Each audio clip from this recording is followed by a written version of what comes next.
Hey everyone, and welcome. Today, we are diving into something really special, a framework designed to help you build unshakable confidence and really step into your own power. If you've ever had that feeling that there's more you're meant to be doing, well, you are in exactly the right place. Let's get into it.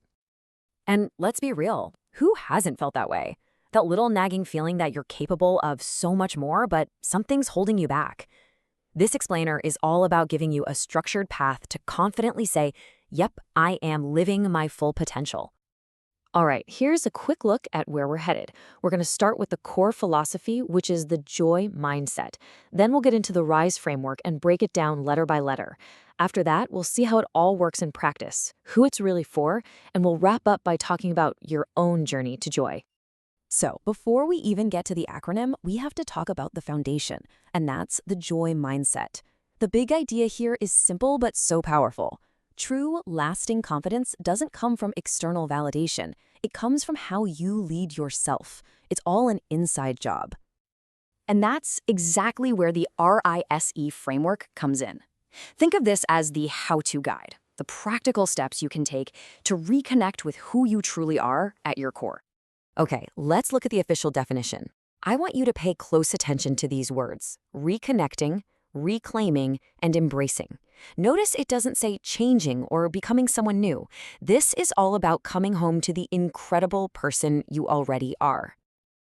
All right, the big question. You're probably wondering, what do these letters, R-I-S-E, actually stand for? Let's break it down and see how each piece builds on the next. Okay, first up, we have R for reclaim your story. And this is huge. It's the absolute starting point. It means looking at your past, your journey, your whole heritage, not as baggage, but as the source of your unique power. So what does that actually look like? How do you do it? Well, it's about making a choice to honor where you come from and to embrace all of your past. You celebrate the resilience that got you here. See, when you own your narrative, the good, the bad, all of it, you stop letting it own you. You become the author of your own story, and that is where real power is born. From that strong foundation, we move to I, which stands for invest in self and others. This is so important because it recognizes that growth is not a solo mission. It's about building yourself up from the inside while also building up the people around you. And this is a two-way street. You work on strengthening that inner confidence, making it less fragile and less dependent on what other people think. Then you use that strength to forge deeper, more meaningful connections. It creates this amazing positive feedback loop where lifting others up actually lifts you up too. All right, so you've reclaimed your story. You're investing in yourself and others. Now what? Now it's time for S. Step forward with vision and strength. This is where the rubber meets the road. This is the action phase. And stepping forward isn't just about being busy. It's about moving with purpose. The secret sauce here is letting that authentic purpose you've rediscovered be your compass, your North Star. When you have that kind of clarity, it fuels your courage and determination to keep going, even when things get tough. And finally, we arrive at the last letter, E, for elevate your impact. This is the culmination of everything we've talked about. It's where you take all that internal work and turn it into external, positive change in the world around you. So how do you elevate your impact?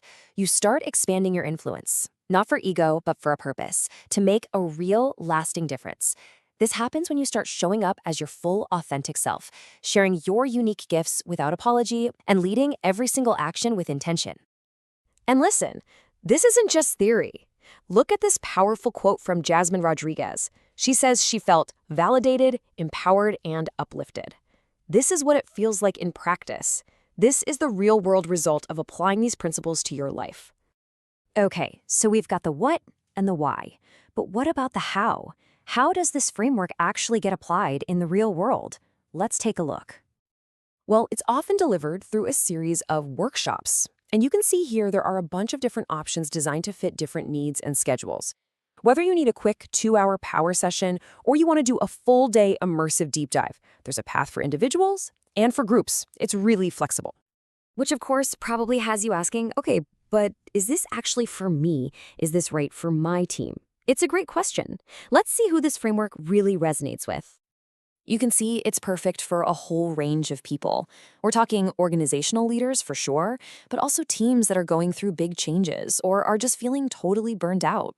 It's for educators, nonprofit leaders, corporate changemakers. Really, it's for anyone who's ready to lead with more purpose and authenticity. And this isn't one of those things where you go to a workshop and then you're on your own. The program gives you these incredible tools to keep the momentum going.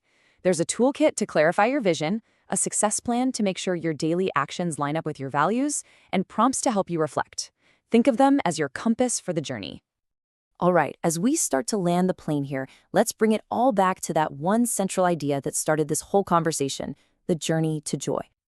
And if there is one single thing you take away today, please let it be this. Joy is your birthright. It's not something you have to earn or find. It is already inside you.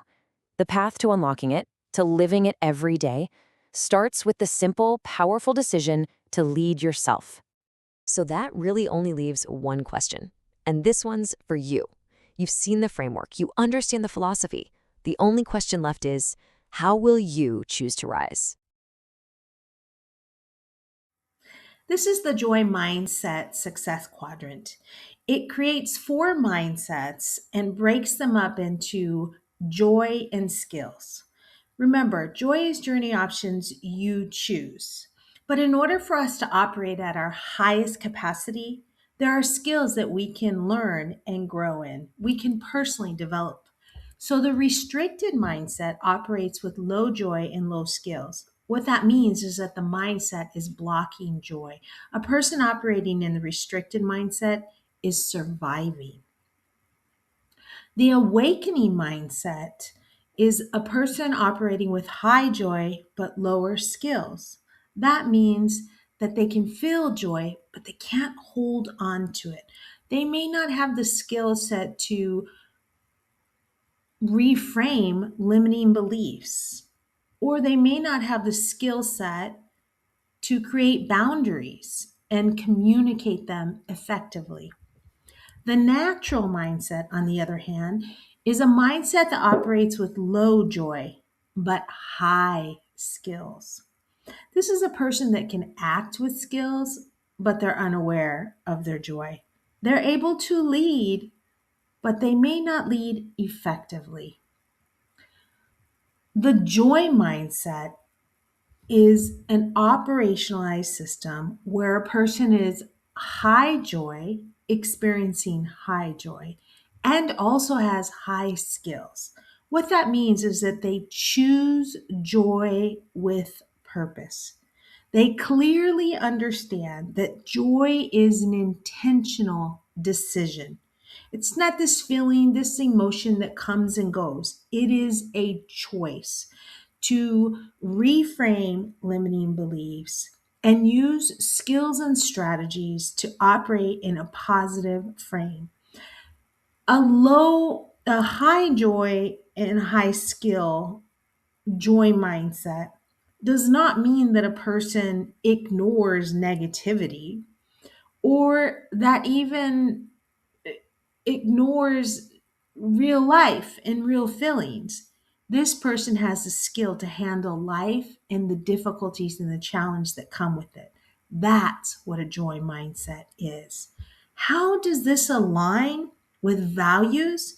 If a person knows what their values are, for example, a person who believes in hard work, then they would be able to balance, say, working 7 days a week or 5 days a week. They will understand that their time is precious. And although a core value is work ethic, they will have the skill set to create boundaries and balance. That's the joy mindset.